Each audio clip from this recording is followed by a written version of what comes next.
Okay, so I got a response a few weeks ago to one of my two videos on the subject of science in the Qur'an. And obviously this was from a Muslim who wanted to believe that these things are proof that the book in question was dictated by a god. So I'll be talking to him for the remainder of this video. And let me first make it quite clear, I think this implies an insult of your prophet. You are basically calling him stupid, and claiming that he was A, incapable of listening to what the people around him told him, and B, unable to figure anything out for himself. I think you should have a little bit more respect for your own prophet than that. But that's just my opinion, of course.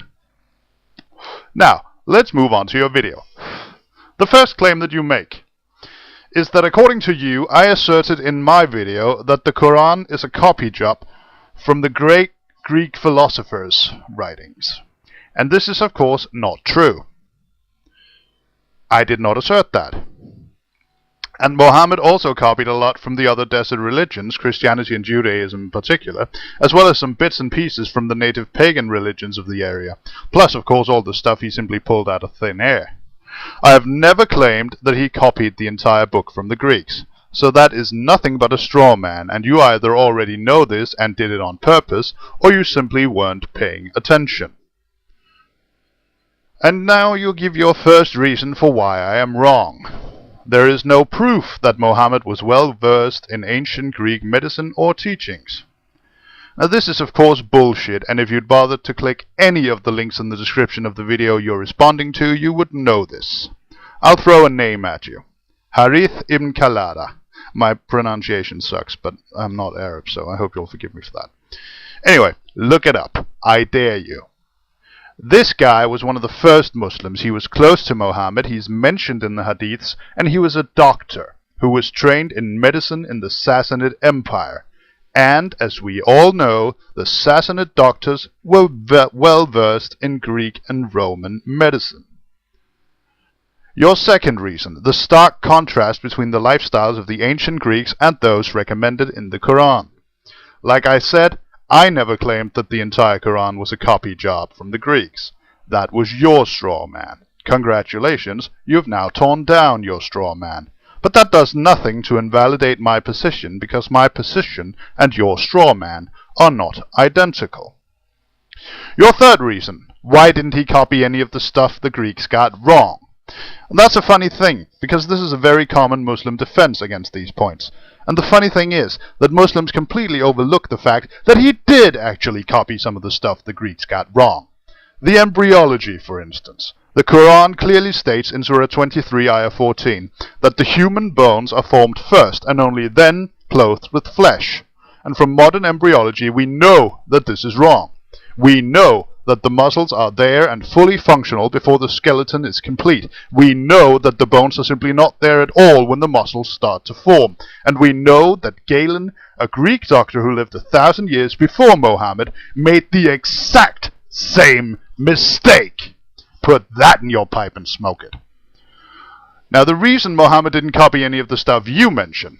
As for the 4 elements, I don't know. He may have never heard of them, or he may have just not found it useful or interesting. Fire already contained a substance and just released by flame, again, same thing. He may not have heard of it, or he may not have cared.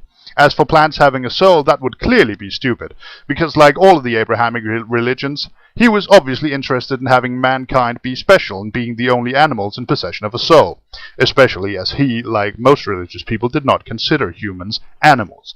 That one's a no-brainer. Your final reason, why the Greeks rather than the common knowledge of his own time? And once again, if you had been paying attention or bothered to do the slightest bit of research, you would already know this. The knowledge of the Greeks from 1,000 years earlier was the common knowledge of the day. It's not like Mohammed went, water's separated into 2 distinct flows where salt water meets fresh water, and everyone went, oh, I had no idea, you're so clever. No. Everyone went, well, yeah, that's true, we know that. This man is telling the truth, apparently. Or, well, the more gullible of them did, anyway.